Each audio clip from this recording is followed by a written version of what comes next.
All right, what is going on, everybody? Welcome back to SaberSim's DFS Office Hours. It is Monday, June 13th of 2022. We've got a nice 10-game baseball slate on tap here for us tonight.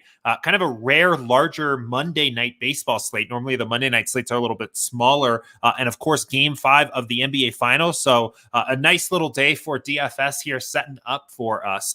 If this is your first time watching Office Hours, my name's Jordan. I'm the head coach here at SaberSim, and DFS Office Hours is an open Q&A style show where I answer questions from the SaberSim community about how to better use SaberSim, how to build better DFS lineups, really whatever you guys want to talk about. If you watch or listen to this show and you'd like to ask a question for me to answer here, you can email us, support@sabersim.com. If you're joining me live, you can ask your questions in the YouTube live chat, and you can also ask your questions in the Office Hours channel in our Slack community. If you are not already a part of our Slack community, please join up.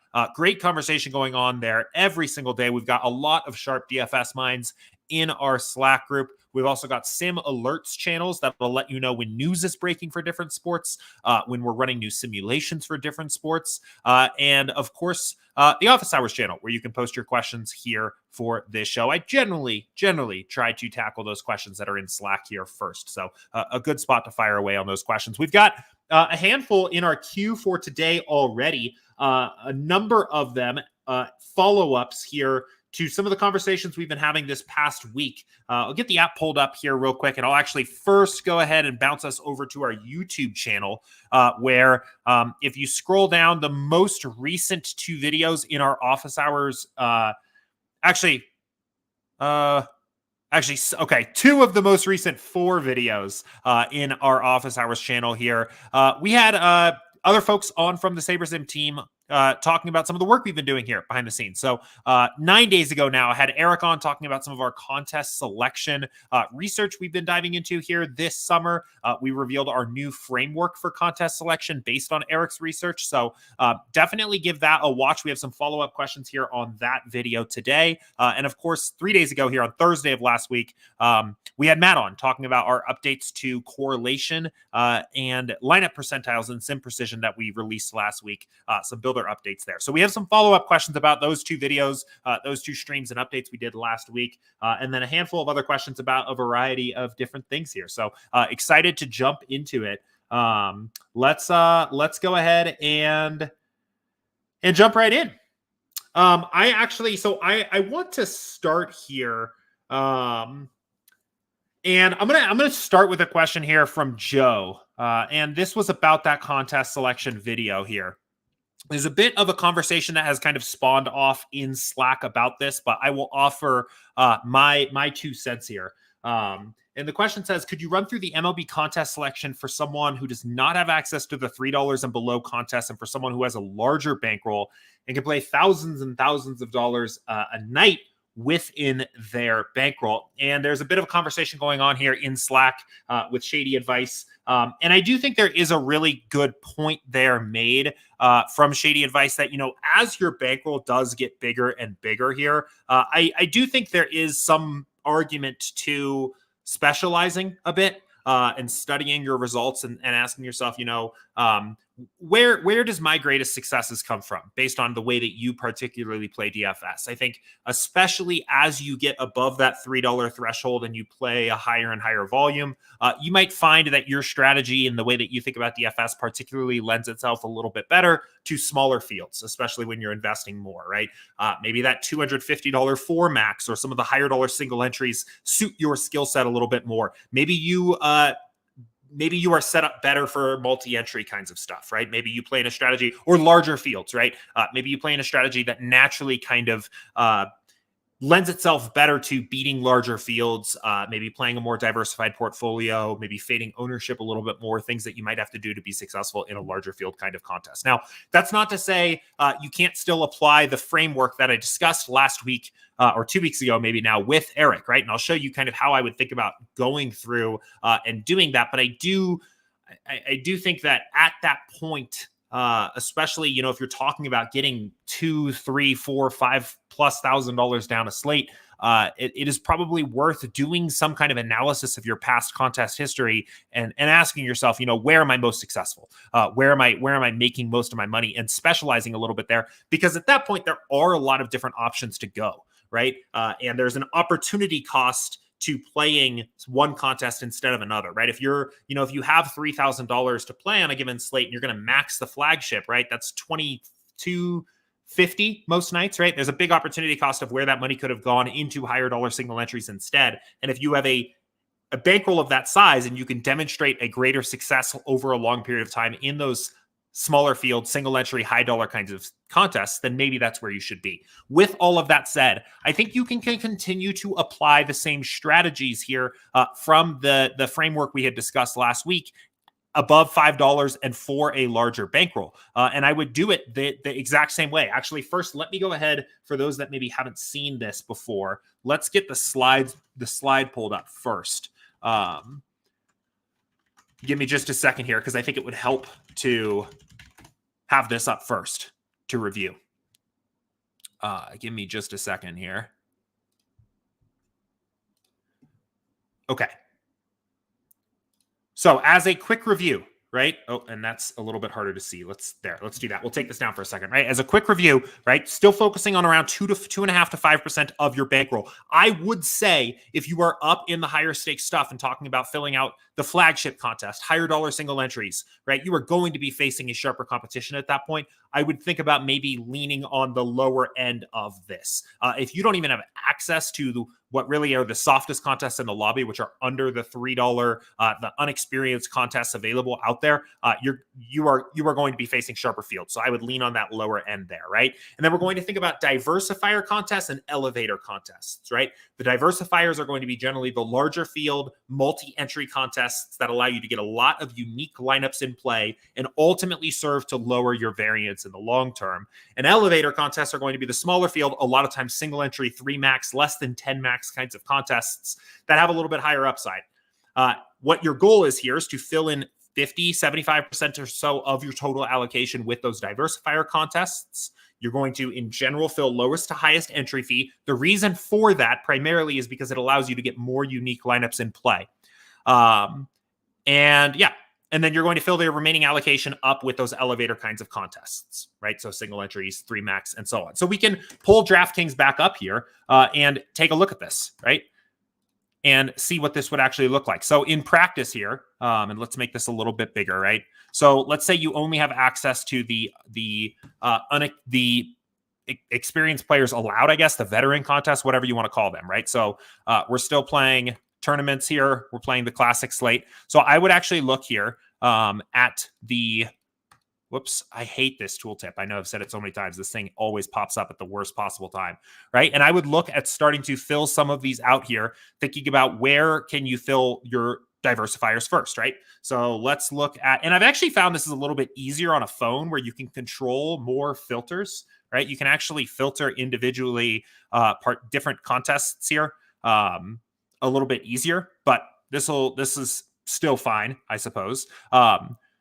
So I would think about here probably getting into this knuckleball first. Now, this isn't the first knuckleball they opened today. This is the second one. It looks like this one maybe has a little bit of a different overall prize structure and size here. That first one filled up really fast, right? But I think above that $5 range, the best diversifier you're going to be able to get into. Actually, really, I should mention, on days where this is an experienced player allowed contest, which today I think it is, this is probably your best diversifier to enter first, is the $4.20 max. So because this is above 25K prize pool, you would have access to this. So I would think about getting, into this particular contest first. So $80 or so there. Continuing to fill up diversifiers. In this particular knuckleball, you could get 42 entries times 5. Times 5, another 210. So we're around 290 total dollars there. Continuing to go down here. Again, I'm mostly focusing on large field GPPs. Then you get yourself to the flagship. So let's say you're playing, let's say you're playing $3,000. You're trying to get, well, maybe let's do $2,000 to get down in this particular slate, right? So I would say that I am looking for 75 75% of that maximum in diversifiers. So that's $1,500. We got $300 into the knuckleball and the four-seamer. I would put an additional $1,200 divided by 15. I would put another 80 entries probably into the flagship there. And I would consider myself, that's good for my diversifiers. Then I would look at my remaining $500 and figure out how I'm going to get that down into the elevator single entry kinds of contests. So there's a lot of smaller field kinds of things that you can get into here. Starting, or I guess smaller dollar things that you can get into here, starting with like the chin music and the 5-tool player, right? You might as well get into those, get into the base hit.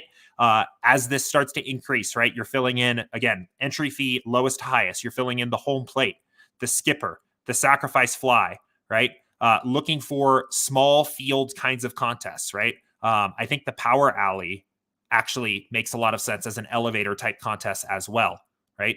Less than 10 or so entries into this. So I'd be filling out the power alley here. I'd start to get into the higher dollar things here, right? Upper deck, $75 3 max. What is this 88? This is a 30 max, this 88. So I would avoid this at this particular bankroll probably here, right? Where this is going to be a little bit more like a diversifying contest. Then you're getting into things like the battery, the 121. The ball 4 is probably, we're looking to fill about $500. You probably wouldn't get all the way there, right? But I would, that's kind of the way I would think about filling these up. Now, there's a couple things that start to come into play here. One, I'm not actually going through and entering these contests because, of course, I'm not going to be playing these contests here tonight, but also because I think one of the things that maybe I failed to do the first time we did this is I want to make sure that this is clear that this is a framework that you can use to select your contests and not so much of a exact rule for enter these contests when you're playing this particular bankroll, right? This should hopefully be functional and effective for you in different sports, different lobbies, that kinds of thing, right? The rules are still going to be the same overall. But second, and again, coming around full circle, right? Especially as you really start to get up here to this higher dollar stuff here. If you told me that somehow your bankroll allocation allowed you to start entering the Thunderdome or something like that, right? You have a different, you're playing a little bit of a different game there, especially when you get to the really high stakes stuff. The strategies like that contest is not just like an elevator contest in the same way that the $12 or the $25 single entry is, right? At that point, you're playing kind of a higher stakes metagame against the individual people at that table or that lobby, right? And it's that game is going to play a little bit different there.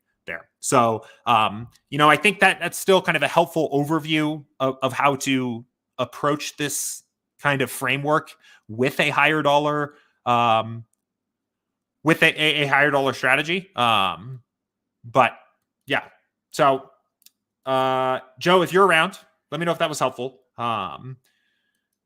Again, I also, this is intended to be, I think this is intended to be a framework that is probably most effective if you are playing $500 to maybe $1,000 or less a night, right?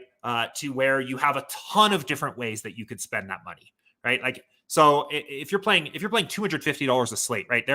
And you have access to the lower dollar things. I mean, there are countless ways you can spend that $250, right? That's kind of goal of this in part is where's the best ways to spend that money? Now, if you have $2,500 to spend on a slate, and especially if you don't have access to the under $3 stuff, there are less ways to spend that money, right? Like I think it actually makes the framework a little bit more clear because there's only so many different contests to enter, right?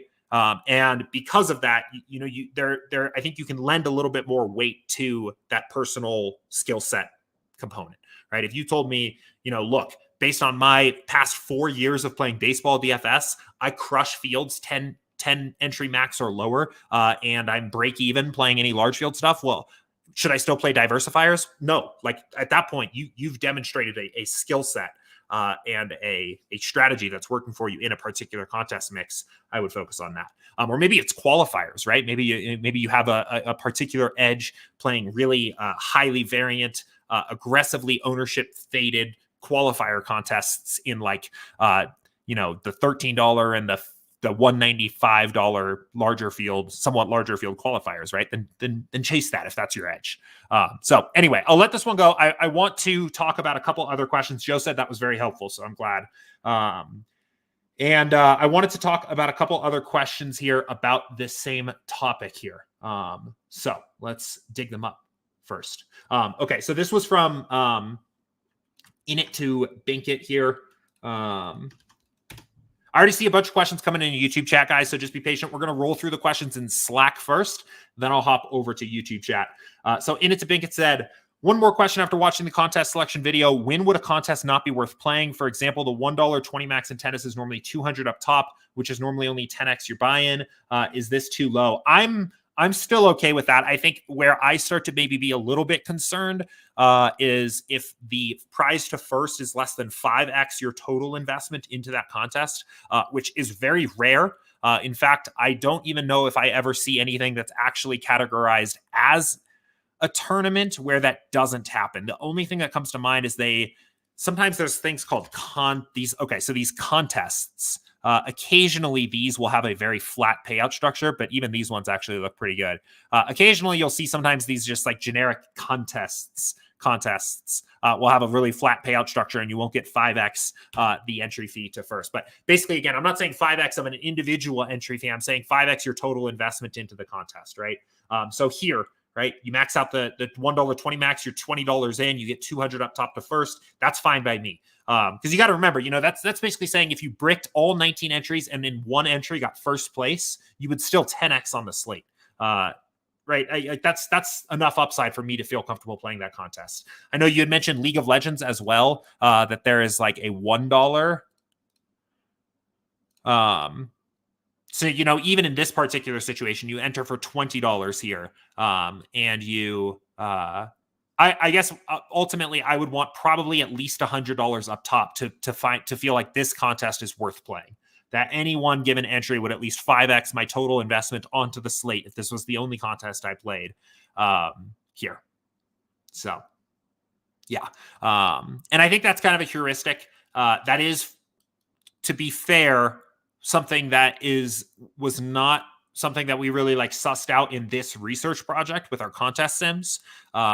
We didn't, apart from the ways that, payout structures naturally kind of showed up in our contest analysis, right? What I mean is like, let me put it this way. We didn't isolate payout structure as a variable and analyze it when we did our contest sims for this particular framework, right? We let the payout structures naturally come to us because we were analyzing real contests, right? When we analyzed the minimax, we actually took the real minimax payout structures from historical slates and calculated expected value and ROI and things like that against the payout structure. So I guess a good way of saying this is when I say 5x my buy-in, that is a heuristic that I use that feels kind of mostly right. That's not a number that we arrived at, I would say, scientifically, but we have kind of accounted for payout structure somewhat naturally in the context of our baseball contest selection analysis. So all of that to say, like, I think this approach still kind of works even for some of these smaller sports. Hopefully that was helpful there and didn't end up confusing anybody more with that. But let me know if there's still more follow-up questions. Happy to dive in a little bit more deep there. Okay, so a question from Jimmy here, also on the contest selection thing. We're kind of jumping around a little bit here to stay on the same topic here. This one said, regarding bankroll management, the recent videos you guys did was excellent. Thank you. Follow-up question on that. If we say 5% of bankroll per slate, for example, what would you play multiple slates per day? Do you evenly distribute or pick and choose ones to play? Example, maybe in the morning, I want to play LOL and CSGO, and in the evening, it's NBA or esports and F1, both in the morning. Thoughts? Yeah, so strictly speaking, for separate sports, right, they are completely uncorrelated. Your results in League of Legends does not affect your results in NBA unless you like go on tilt or something like that. But in theory, your league results would not affect your NBA results. So those can be treated as totally separate, right? You could theoretically play, I would say, up to 5% on both and be fine. I mean, a couple exceptions to that. First of all, in theory, this number here, this 2.5 to 5%, right? This depends on your edge and your risk tolerance, right? So edge, I think, is key here, right? I think it's a good idea to have some understanding here of, what's your edge in NBA versus in League of Legends, right? Is there one of those sports that you're better, that you've demonstrated more success over a longer sample or something like that? And in that case, maybe it makes more sense to play 2.5% in League of Legends and 5% in NBA or something like that, right? So I think that's kind of an important component, but otherwise they are uncorrelated. It's essentially by chance that they are on the same day that this is a problem even, or I guess, let me put it this way. A day is a somewhat arbitrary unit of time to compare these two things, or even an hour or anything like that, right? They don't relate to one another. So in theory, you could play up to 5% in both.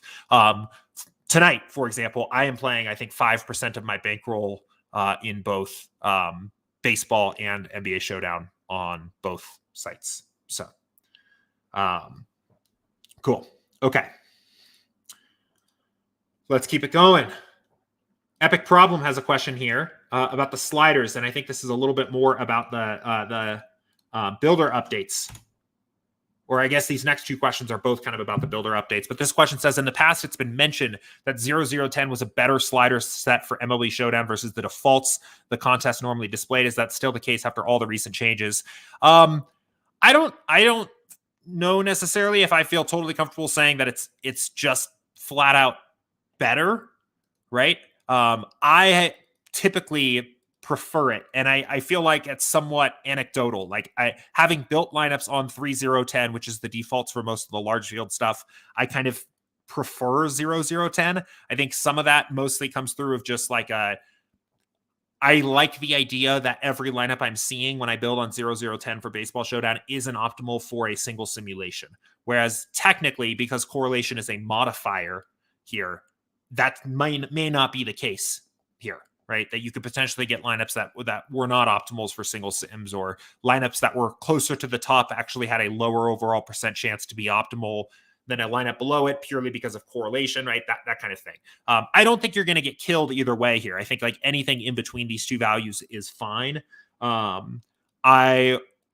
I still just kind of prefer 0-0-10 because I want to know that my lineups are optimals. I am in some ways kind of pushing back against, what we have determined based on our back tests is optimal for this sport. I think the argument of leaving correlation on here a little bit in baseball is that in a sport where ranges of outcomes of players are so wide, also in a sport where in your showdown contest, you are probably playing smaller fields, and it is just less overall likely that you need the stone optimal to take a contest down. We can allow for a little bit of a correlative factor to give ourselves lineups that are maybe even slightly less likely to be optimal, but a little bit more likely to take first in a 1,000 person contest or something like that, right? That's the argument. That argument makes a lot of sense to me. I think I just still yet prefer to build here, knowing that I'm seeing individual optimal lineups.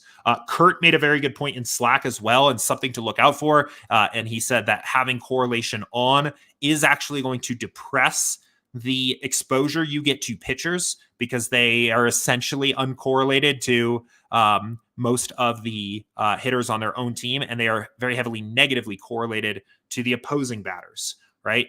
I mean, if you think about how a baseball game actually ends up playing out, or how a Baseball Showdown optimal lineup is likely to come together, right? It's pretty easy to think about how, you might have Josiah Gray and a couple Braves bats and maybe a couple Nationals bats in there as well, right? Well, Josiah Gray's presence in the lineup when correlation is on is going to reduce the percent chance of those Braves bats showing up in there, even though there's kind of very clearly an optimal lineup that may include all of those players together.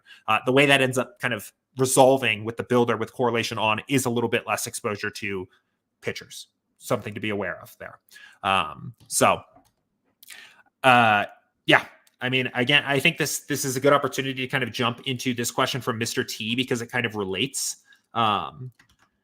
So Mr. T said, with the new updates to the sliders, it seems like this will have an impact on how the default sliders work together, as there hasn't been time to conduct significant back testing on the default sliders after the update. Would it be prudent to start experimenting with the sliders?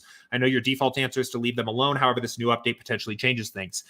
Yes, absolutely. I think, it is a good time to maybe do some experiments and see what the impact of that is. While we have not back tested the sliders completely, which is on our list to do, I will say that our testing for this new builder update was conducted on the default sliders for each particular contest size. So that's not true back testing, right? But I think that is worth noting here. I will ultimately say that, when it comes to the sliders, I'll say the same point that I always make, right? If you come to me and say, Jordan, what are the best sliders to use for this sport and contest? I will always tell you the defaults. But if you come to me and say, I'm trying to solve a particular problem, can I do this by making an adjustment to the sliders? I'll probably say yes, right? I want more diversity in my lineups. I'm building my lineups from the 20 max tonight, and I feel like I'm too concentrated on a few teams. What's a good way to solve that? Well, I think increasing the sim precision is probably a great way to solve that problem, right? You're going to look at a wider range of outcomes, essentially, fewer number of sims for each individual lineup, naturally increasing your diversity. Or you may say, Jordan, I'm looking at these lineups that I'm getting for a single entry 500 person contest, and I feel like it's too chalky, right? Well, there's a variety of ways you can resolve that, but one might be to experiment with a higher ownership fade slider, right? So again, I think the sliders are an interesting thing on SaberSim here, where our goal is not that anybody approach SaberSim for the first time and think, oh, this is where I make all the magic happen by finding the perfect values for these sliders, because we've put in a ton of work to put them where they are by default for the contests. And if you otherwise are unopinionated about where the sliders should be, I would say leave them where they are. But they can be a good tool. There's a reason they are editable, and they can be a good tool to affect some change in your lineups if you want to. And I think given that we just pushed this big update that primarily affect the correlation and sim precision slider, I think it's a good opportunity to experiment a little bit and play around. For what it is worth, I have been building lineups. So I always have typically built lineups with a higher sim precision because I want more diversified portfolios of lineups. I have found since we've made this update that what I was doing before is I was using the default value for correlation, and then also setting a stacking rule to force in a certain amount of constructions. I found that the new, well, I don't even know why I did that. Yeah, literally the new correlation, the new upside correlation builds pretty good and better stacks by default. And I've found that, I've been kind of increasing the correlation and sim precision sliders for me. That's what I've found has been working for me. Just since the past couple days. So, but definitely experiment if you want to, I guess. So,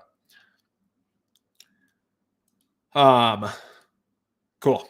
Let's keep it going here. Let me see if I missed any other questions here. We'll hit this one real quick from TRD, also on the baseball showdown thing here. He said, I noticed on DK Showdown, I often get 5 stacks from one team with only one player on the other team being their pitcher. Is there a way to set a rule against this? On that note, one thing that you probably could do is like actually make sure that the correlation slider's on, or perhaps even turn that up a little bit more, right? Like what that is basically saying is, I don't want lineups.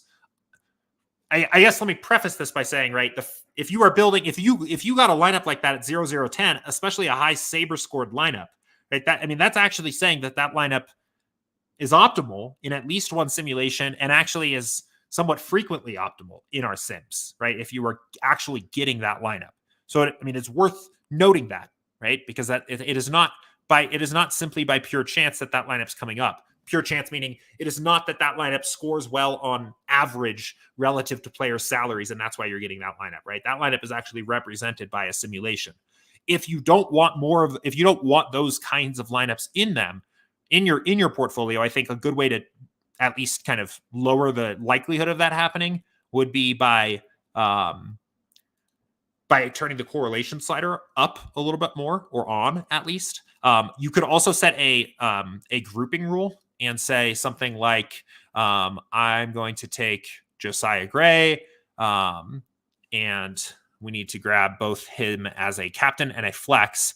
And then maybe something like I'm going to take every Atlanta bat, right? So Atlanta, right? Now, this is a little bit more time consuming, but this would be the most thorough way of limiting this. And you could say, so every Atlanta bat. And the reason I'm selecting each person twice is because I need their utility player ID and their captain player ID. So we're getting everybody here, right? And okay. And then we create that group and we could say, depending on what you wanted to do here, maybe it was less than or equal to 3. Maybe you say at most. Oh, actually, you know what? That's going to do something kind of weird because that's going to limit your. Okay, now I'm thinking this through. You probably wouldn't want to do it that way. Here's what I would actually do instead, because that's going to limit your ability to stack the Braves, period, right? Like if you do at least 3, that's gonna limit that period. Let's do this instead. Let's go ahead and just build a build here. I would say you're probably going to be better off pruning these kinds of lineups out of your build in the post-build process here.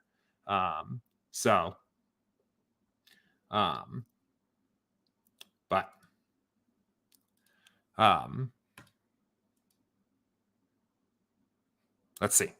Think about one other. We'll do one other way that you could kind of limit this here. I think this is actually the better way of going about this. So what I would instead do here is I would basically say, okay, let's look at situations where I 5-stack the Braves and see if I have any Josiah Gray. And I don't in this particular situation. Let's look at instead, let's see, Washington, 5-stack.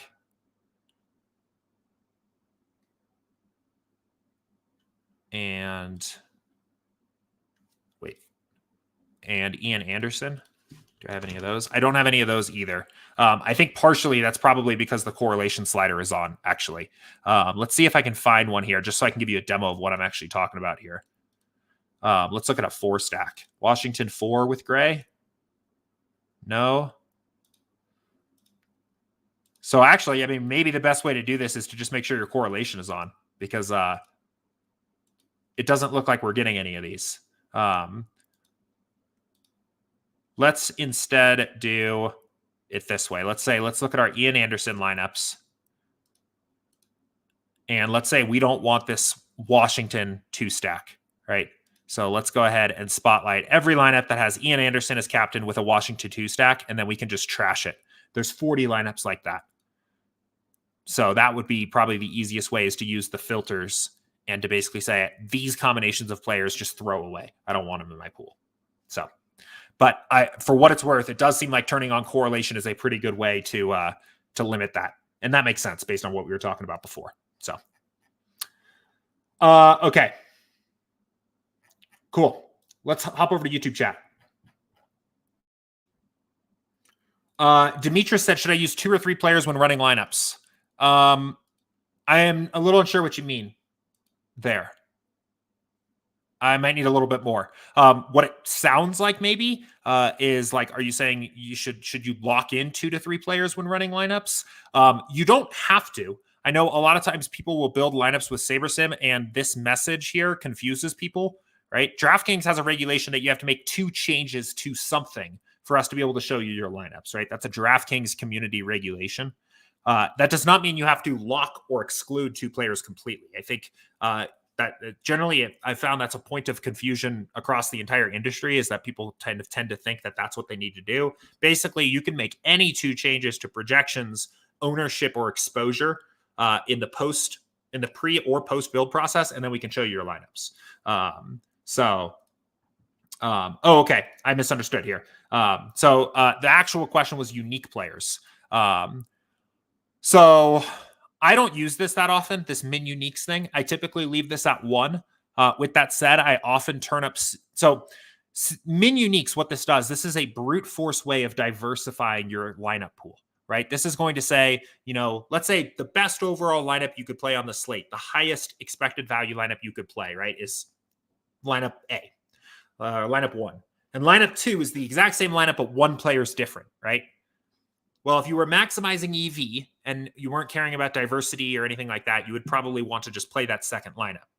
Now, because there's a lot of variance in DFS, there's a lot of different lineups you can play that all have pretty similar expected values. Some players may want to diversify their lineups further by saying, I don't want to play that second lineup at all. That first lineup is similar enough to the second lineup that I feel like I have enough equity in that first lineup. Give me a more diversified lineup as my second lineup instead, right? That is what min uniques essentially does. It forces diversity into your pool. Now, if that is something you want, I would experiment with increasing it. I probably would not go beyond 3. I would probably say 3 is kind of a soft cap there of how high I'd be willing to go, mostly because as you get higher, you make 2 sacrifices. 1, it will take your builds a long time to run, and 2, you're sacrificing a lot of probably very good lineups at that point. So I would say 3 max here. And I would say first, instead, for me personally, experiment instead with turning sim precision up. I have found that I much prefer, if I'm looking at my lineups and thinking this is not diversified enough, I've found that I much prefer increasing sim precision than changing the min uniques. I think that is mostly because when you increase sim precision, you increase the diversity of your lineups, but you also kind of increase or maintain the upside of lineups because you're increasing diversity by looking at fewer sims per lineup. Whereas min uniques is just a builder rule, right? It's brute force. It's telling the builder to basically throw away lineups and build new ones because of a somewhat arbitrary rule. So I don't love it personally, but it can still be a useful tool to increase diversity if you're looking for that. And actually, I'm throwing diversity around a lot here. Specifically, I think what min unique specifically does is it decreases your inter-lineup correlation, right? If you have a lot of lineups that are similar to one another, your lineups are all likely to finish around the same spot in a contest. They're likely to be correlated, just like players in games can be correlated, right? When you increase the min uniques, you decrease your lineup correlation. Your lineups are less likely to finish at the same area because they have to be a certain degree different from one another. So, but yeah, I guess short answer, I think there's better ways to increase the diversity of your portfolio for me. So Dimitri said, would you recommend a max exposure of 30% for big slates like today? I think in 150 lineups, I think I will probably be around that percentage for my hitters. I would be surprised if I was more than 30-ish% exposed in 150 to any one hitter. Pitching is relatively spread out. I could see being up closer to 50% exposure to my highest exposed pitcher in my 150 here tonight. That's kind of just based on what I'm seeing as approximately the highest owned play is kind of a gut check reaction of how many pitching options there are. Again, this is more about a personal risk tolerance thing than anything else, right? I play a diversified strategy. I like to have exposure to a wide range of different players. I typically have a wide player pool. So that's where I'll typically end up. I'm not one to typically set a max cap. I will arrive at what I arrive at a little bit more naturally, but I would expect that I would be around 30%. So Patrick said US Open will be here Thursday. I know. I am very excited for it. I haven't played golf as much recently, so very excited for a major this week. I follow your rule of thumb for 150 entries, expand the pool to 1,500. If I was doing more contests of 150 entries, do I need to expand my lineup pool, or more than 1,500 is overkill? Yeah. Okay. So I think it sounds like you're talking about the research builds, right? Where you're like building 1,500 lineups and kind of studying percent chance to be optimal and things like that.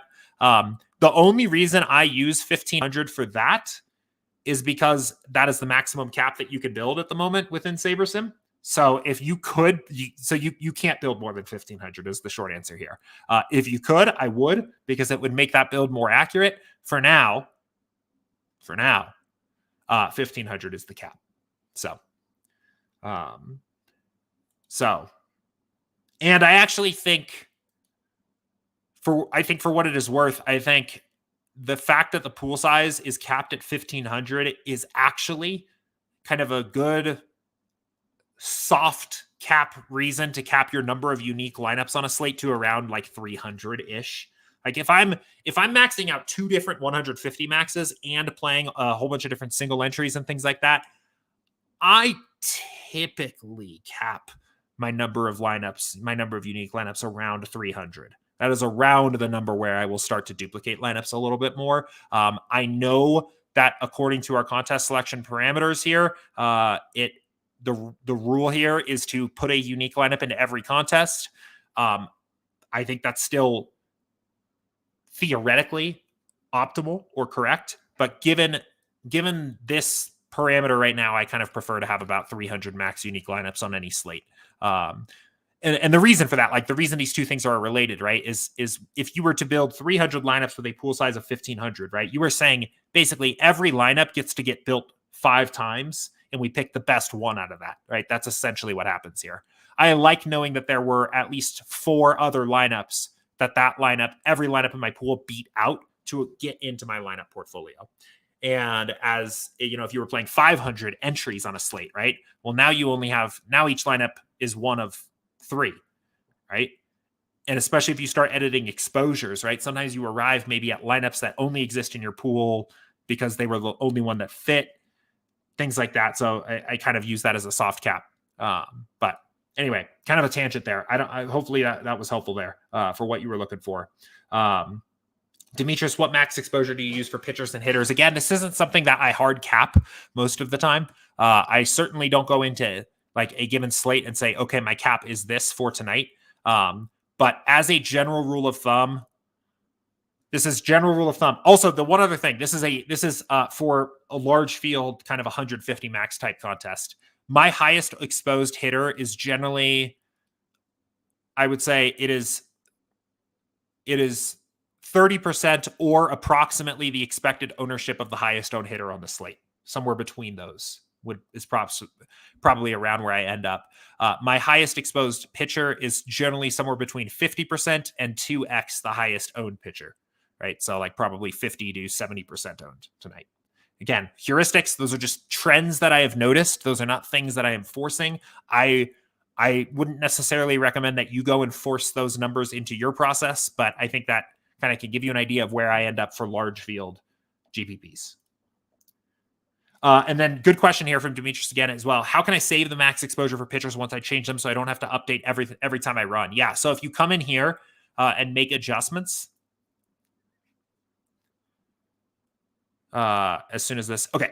So if you come over here and like, let's say you want to play more diversified than you're getting here, right? Maybe you only want 30% of any one pitcher, right? So let's adjust this here. So 30% max. So I'm just setting maximum exposures to each pitcher in the pool until I get to, well, maybe not each, but until I get to. Okay, so now I'm happy, right? Everything's 30%. I can click save my lineups, right? I'm good to go. Oh, suddenly news broke, right? Slate changed significantly. I need to update, but I don't want to lose this work. You can use this send button to send your exposures back home. So you can send either projections or exposures or both. In this case, I'll just send exposures. This is a useful warning here. This is important. This will overwrite everything you have on the home screen. So be careful of that, right? If you have other work done on the home screen, we're going to overwrite it. But we can send it back there. And then what you will see is those custom exposures are now here for those pitchers. So if you were to build again, they would be followed in that particular build. So very useful. That's a new feature and a very useful one for that kind of stuff. So Jen said, have you done lots of backtesting on the reproducibility of the sim data? For example, if 10 SaberSim users ran the same sim, how different are their lineups going to be on average? I don't think that's something we've done, I would say, significant backtesting on. There's a few different variables at play there. I will say this is something that you can kind of test, at least do kind of an eye test for yourself by running builds at different settings and seeing, particularly the sim precision slider, right? And seeing what the impact of that is. I think you would be surprised in general at how much diversity there is in between lineups, even at 001 settings, which is basically going to say, build me the optimal lineup using 125 sim buckets of each game on the slate. You actually get a surprising amount of diversity here. You will get lineups that are directionally the same, right? If we like Nola and Manoa and Alcantara and then Brave stacks on the slate tonight, right? If like those are our favorite kind of constructions, you'll get directionally similar lineups. But the actual literal line, it's hard to duplicate for a somewhat larger slate classic format, even at 0-0-1. As the slider gets larger and larger, it becomes even harder and harder to actually truly dupe. Now, again, this is subject to a lot of different variables, right? I mean, part of the reason why in a sport like MMA, the optimal sliders are 2-2-10 is because you need, not only do you typically need the optimal to win a large field MMA contest, but it is to your benefit to use single card simulations at this point to be as diversified as possible, because we only have, we didn't even have 12 fights. We had 11 fights. There's 22 fighters on the card, right? There are less lineups to build. You are going to be more likely to duplicate other users building on something like 0-0-1 for MMA. Because the Sim Precision slider itself is the main controller of this, and that slider has been backtested before. I do think because that slider has been backtested before, and because it is not in your favor from an expected value standpoint to duplicate other players, that kind of naturally does get backtested a little bit in the form of backtesting the Sim Precision slider. But I would say we have not like rigorously tested actually how similar or correlated lineups are at different Sim Precision settings. So I would encourage you to run some of your own experiments there. Again, I think I'm saying this because I've experienced this. It is surprising on especially classic slates how different the top lineups are, even at very low Sim Precision levels. And that only gets more extreme as you move along. Yeah, it's an interesting question. And I think, it begs a bigger question about duplication in general. We are working on solving the problem, or I don't even want to say necessarily solving. We are working on building features to tackle the problem of duplication in a more explicit way at the moment. That is one thing that, we talk about it a lot here on Office Hours, but there really isn't any mention of duplication anywhere on the app at the moment, even in sports and contest types where it matters, like MMA, right? There are a lot of powerful things you can do to build MMA lineups on SaberSim, but nowhere really is it mentioned, that a lineup might be duplicated or anything like that. And we're working on a way to build that in a little bit more natively at the moment. So it's a exciting project for us for sure. So especially, NFL Showdown is another one that comes to mind. 3 months away are we now? So Jen said, thanks, makes sense. So is it fair to say that finding the winning lineup is like a treasure hunt where lots of SaberSim users are going with what they have and hopefully some of them will get it? Yeah. I think, in terms of, let's say you're going into SaberSim every single slate and you are just like, without making any other changes,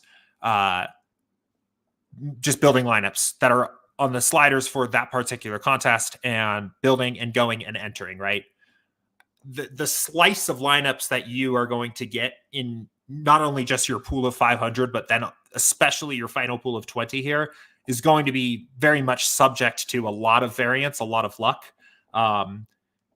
In that way, like it is treasure hunty, right? Like, and I think, a lot of SaberSim users maybe are starting from that same kind of somewhat blank slate, or like that, not even blank slate, that foundation, right? Starting from the basic foundation, and what somebody's process might end up being might be the way in which they isolate out what they feel like are the best 20 from that pool of 500 to, over the long term, slightly improve their chances of having that high upside lineup from that pool. Others may, like I do some things like that in the form of research builds in baseball to kind of tackle that. In a sport like NASCAR, I don't know what I'm doing really. So a lot of times I just kind of trust that, that foundation is strong enough to make me profitable to begin with. And if I see a SaberSim logo taking down a contest and I didn't, right? Like that's the way it goes. So in that way, yeah, I guess it is a little bit treasure hunty, where We're kind of, starting from the same somewhat foundation and then try to isolate and find the best lineups from there. I will say, I think it is an advantage, one of the many advantages for using SaberSim, that you really don't have to think about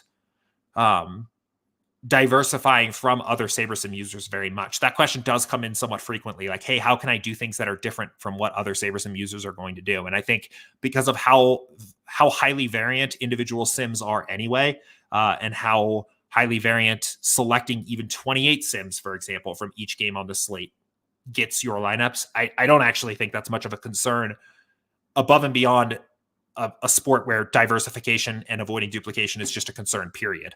If you're using something like, maybe you're using Awesemo projections into FC, right?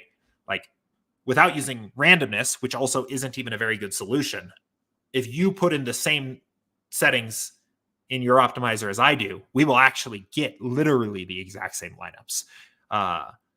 And that's a flaw. That's not a good thing, right? So I think SaberSim has an advantage there a little bit as well. But Glenn said, I did note it. I think this is a follow-up. I thought about scenarios for a while. I wasn't sure.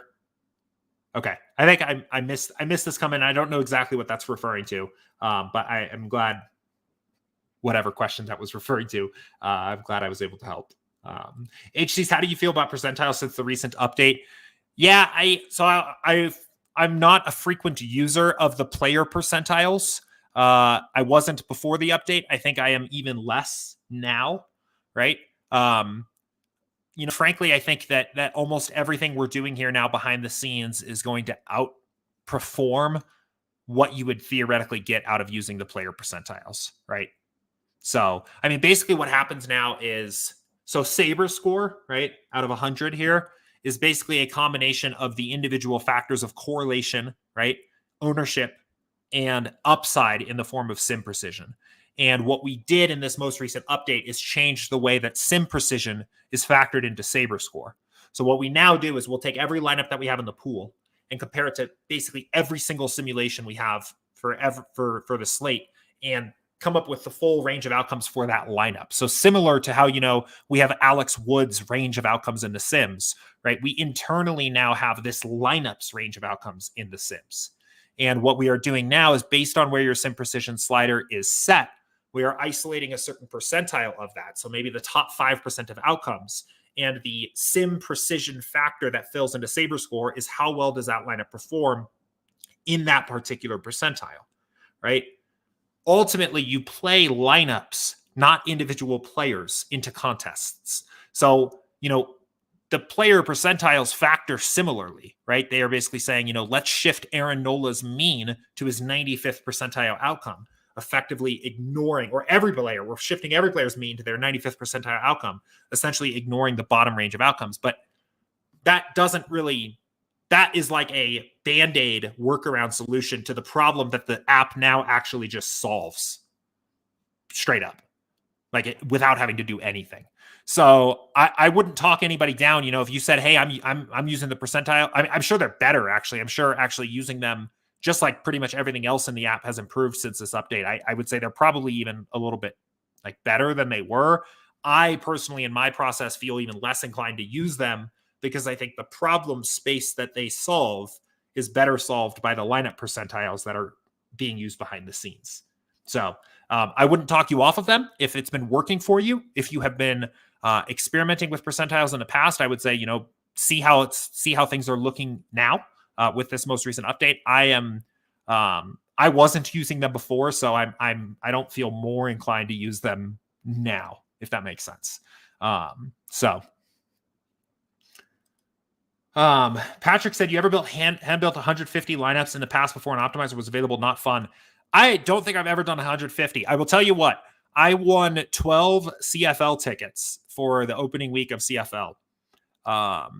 And we don't have those slates up in the app. It's on our list to do that.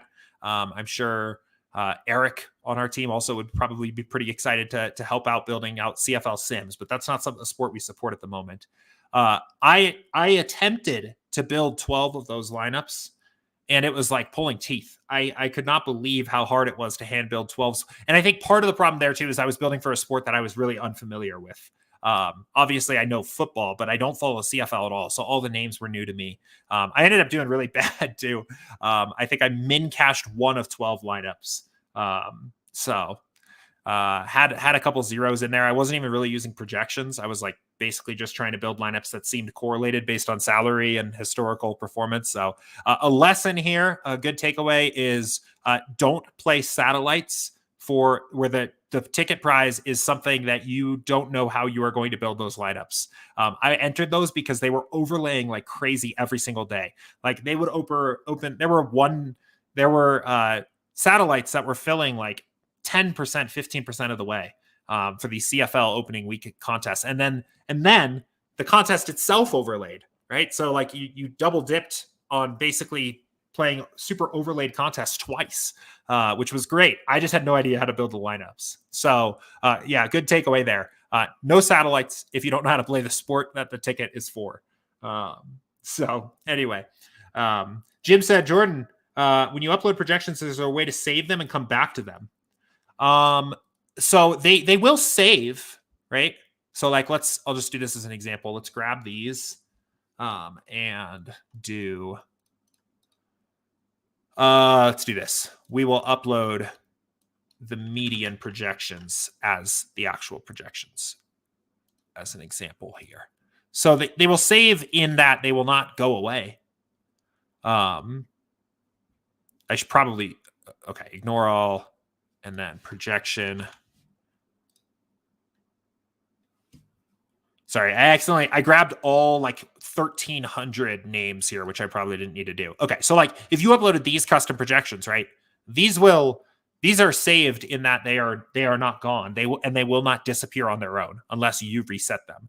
In terms of like saving a projection set and then switching back and forth or doing different things with those, there's no way to do that at this very moment, but we are working on that right now. So in the works is the ability to upload different projection sets, probably do some kind of aggregation and different things like that, averaging those in the app itself. At the moment, there's not a way to save your own projection set and then turn it off or on or add it back in again later or anything like that. But it's coming soon. And welcome back. I haven't seen you here in a while, Jim. I know you were watching a lot during football season. I remember your name. So I hope you're having a good baseball season so far. Kino has a question for me. And said, question about a research build. So let's say if my research build has minus 20 leverage on a certain pitcher, but my actual build has like plus 30 on him, how should we interpret it when building the actual lineup? Also, if I'm building only 20 lineups out of 1,500, 200 lineups out of 1,500, should I just compare it to 200 out of 1,500 or research build, or 1,500 out of 1,500? Okay, I'm going to start with the second question first because it's easier. The first question's hard, and that's kind of the nuts of the research build. Basically, it's like the question of a research build. You should always, when you are analyzing your research build, right? So research build, to be totally clear here, right? Because I know this I managed to confuse people with this every single time, right? When I talk about a research build, I'm specifically referencing a very specific kind of a build, and it is essentially this. It is 0-0-10 sliders, 0 min salary, 1,500 lineups. And what we are doing is we are saying take 1,500 single game simulations of the slate, right? Single slate outcomes, and print the optimal lineup for that slate, right? Typically, the tool, or ultimately what I get out of this, is I study how often a player shows up in the optimal lineup and compare that to their ownership projection. And you can kind of come up with a different tool of, how much I want to roster that particular player, right? It can be kind of a sense of that. You would always want to use the greatest number of lineups as possible here, right? So definitely study your research build with all 1,500, not just the top 200. But if we could build more than that, I would, right? If we could build 10,000 lineups here, I would. The more data points in your sample for the slate sim, the better. There would be diminishing returns eventually, but I would probably want at least 10,000 lineups if I could do it. So the second question is really hard, right? So let's actually, I should have probably just ran one. The second question is hard, and there's not a one size fits all answer here, right? So really what you're saying, okay, so you did this and you find that a pitcher has negative 20 leverage, right? But you're getting a lot of him in your build, right? Well, typically what this happens is you'll find, typically the way this ends up happening is that the most likely pitcher to be in the optimal lineup is overowned by the field, right? So that's probably what's happening here tonight, right? Is we probably have a guy like Aaron Nola, who maybe has, let me just see, I would say maybe a 20% chance of being the optimal pitcher, something like that. And maybe he's projected to be in 37, whatever it is, 40% of lineups. So you have this negative 20 leverage pitcher, but then when you go to build your 20 max lineups, you're getting 80% Aaron Nola. Like, what gives, right? Well, what SaberSim is basically saying then is that for that particular contest, you should eat that negative leverage, take advantage of that pitcher who still is the most single likely pitcher to be in the optimal lineup, and probably diversify elsewhere in the lineup. Probably maybe get some lower owned stacks or a different construction or something like that, right? That's what SaberSim is telling you based on that angle of the test build, right? So yeah, you can see it exactly here. 21% chance to be likely to be optimal, 37% owned, negative 60% leverage, right? And then real quickly here, just so we can go full circle, right? So, okay, I'm playing the $4.20 max. We're probably going to get a ton of Nola, right? So like, what should you do? Well, I mean, the first answer to that, or like the first way of thinking about this, is that, SaberSim is already adjusting for ownership, right? Partially here. And maybe if you're playing a small enough field contest or a contest where you don't need to get perfectly optimal or something like that, maybe you just play Nola, right? Or maybe you combine what SaberSim tells you is the optimal approach plus your research build and match the field, right? And say, you know what, I'm getting conflicting signals here. My research build says this, my test build says this. What do? I'm not going to let Nola beat me. I'm going to match the field, right? Or maybe you say, I was planning on fading Nola. He was my favorite fade based on what I learned from the research build, but SaberSim kind of likes him. So instead I'm going to go half the field instead of totally fade him. Or maybe you say, I don't care. I'm going to fade him completely, right? There's a lot of nuance that starts to come into play here. So a couple things that I like to look at when I'm trying to solve this problem for me. And again, this is an important thing to note here, is that there is not like a flow chart here that I can tell you do this, and this is always the right answer. This is really, I think, a lot of what comes down, like what is fun about DFS, like what DFS in some ways comes down to, right? It's like solving these kinds of problems. So if we go back here, like some of the tools that I use to do this is I like to look at the opportunity cost of fading a player, right? So what's going on here? Let me get my build back up here, right? What are the other options available there? What probabilities are you fading by fading that guy? And in this case, I might still be somewhat willing to fade Nola. I don't know what happened. I don't know why my lineups aren't showing up here, which is really annoying. Let's see. Am I doing something wrong here? I don't know what happened. I might still be willing to fade Nola if he only has a 20% chance to be optimal, right? But I know there's been slates even just this past month where like the top overall pitcher isn't a guy that's 20% likely to be optimal. He's 45% likely to be optimal, right? Yeah, Jen says hard refresh. That's what I'm doing here. Here's what we're going to do. We're actually going to try to fix this here behind the scenes while I keep ranting, right? But the point is, right, ask yourself, based on the percent chance of that player to show up in the optimal lineup, what are you fading on a probability standpoint, right? How much risk are you taking on there, right? There's an 80% chance that Nola is not one of the optimal two pitchers there, but you have to pick two other pitchers, right? There may not be two other good pitchers that have a decent chance of being optimal themselves, right? So as a very general rule of thumb here, the higher the raw probability of that player being optimal, period, the less likely I am to fade them. And this happens a lot with aces, right? Like I think on Saturday or maybe it was yesterday, the Verlander slate, like based on my process, I felt like Verlander was far and away the best overall pitcher on the slate. He had a much higher percent chance to be optimal than the next best guy. I think my research build process led me to believe that he was like 25 or 30% overowned.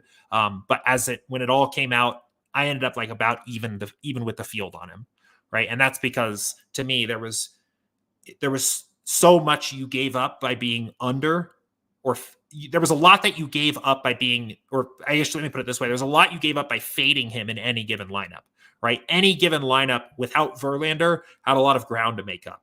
And there were ways to do it, but there were not an overwhelming number of different ways to do it. And I only chose to do so in like 50 or 60 of my 150, leading me to be like, I think I had like 55% exposure or whatever it ended up being, whatever the numbers were, right? And that's kind of the calculation I was getting to there. Maybe there were lineups where it kind of worked. So let's pull this back up here. I think I've got a new build coming up here. So yeah, on tonight's slate, as actually a counterexample, I think there are a lot of different ways to go, right? So I will probably, again, it all depends on how things end up shaking out as we get close. But you can get to Manoah pretty easily here. You can get to Alcantara. You can get to you here. I'm trying to make this bigger for you guys, right? I actually think Nola appears kind of fadeable here, right? So, even if you're getting him in your test build, right, maybe it's an opportunity to take a bit of a stand there. I often find that batters too, in particular, are way easier to fade, right? So if we have looks like we have this like three-headed monster of Braves, Astros, and Cardinals chalk tonight, right? Like these are all pretty negative leverage fades or like pretty negative leverage plays. And we're talking about fading guys that have like a 6, 7, 8% chance of being in the optimal lineup. We're talking about fading stacks that at best have like a 10% chance of being in the optimal lineup. Very easy for me to find a pathway to fading those players. Now, do I want to fade them completely? Depends, right? Maybe I'm under, maybe I'm half the field on these stacks of these three teams. That's where it's kind of personal tolerance. But that's like, I think the best tool overall to ask yourself, where do I want to be based on this, is to actually remember what this number represents in the research build, right? And I think this number kind of functions as the percent chance of that player being in the winning lineup. And it can be useful to help answer that question for yourself, right? Think about what that number represents and what side you want to be on there, right? Or even another way, right? Like let's look at this another direction. So, I think another trap, especially or not even a trap, but something to be aware of as you get into research builds, is going overboard with the positive leverage plays, right? And looking at this and saying like, oh man, like, wow, I can get 5% leverage on, basically all of the KC stacks, all of the middle of the order KC guys. Well, like proceed with caution. You're talking about, again, a guy that is 6.5% chance of being in the optimal lineup, right? It's not actually going to happen that often. Or on the pitching side, right? Oh, Ian Anderson is the leverage play at pitching, 6.5 percentage points of leverage. Or Kyle Bradish actually is maybe even better, right? Only optimal 5% of the time. Proceed with caution, right? I'm going to wrap this question up here. Eagle said my screen is very blurry. I'm sorry about that. I don't know why. I can make it a little bit bigger. I'm trying to show as much of the screen as possible here, or show what's important that I'm trying to showcase here. Here, maybe let's do this, because that's what's actually important here. Maybe that's a little bit better. Let's do that. So anyway, last note I'm going to make on this here is I typically find it's easy for me to justify fading to myself, right? I find that to be pretty easy. Because the probabilities of any one given player in the optimal are generally pretty low. The only situations where I'm very, very cautious about it are where there is one player that represents, I think, a huge chunk of the percent optimal equity for their position. So anyway, let's let that one go.